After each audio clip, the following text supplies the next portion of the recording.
பவுல் சொல்றான், stay in the fight. நான் நல்ல போராட்டத்தை போராடினேன். ஹalleluya. அவன் ஜெயிக்கிறத பத்தி பேசுறது இல்ல. He didn't tell I won the fight. He's saying I fought a good fight. அப்போஸ்தலனாகிய பவுல் எங்கேயுமே என்ன சொல்ல, நான் ஜெயிச்சிட்டேன்னு சொல்ல. அவன் சொல்றான், நான் நல்ல போராட்டத்தை போராடினேன் அப்படின்றான்.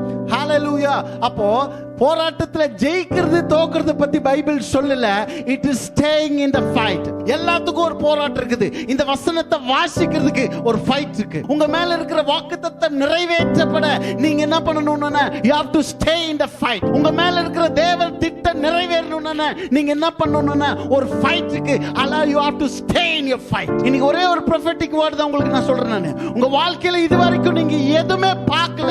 தேவனுடைய நன்மையை பெரிய அளவுல, தேவனுடைய அற்புதங்களை, தேவனுடைய கிரியைகளை, தேவனுடைய மகத்துவங்களை, தேவனுடைய வல்லமையான மகிமையான காரியங்களை உங்க லைஃப்ல இதுவரைக்கும் நீங்க பார்க்கலன்னா காரணம், you didn't stay in the fight.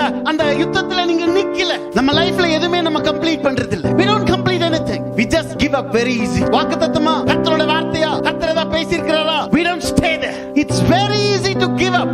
எந்த விஷயத்தையும் நம்ம என்ன பண்றது இல்ல, விட்டாப்படியா.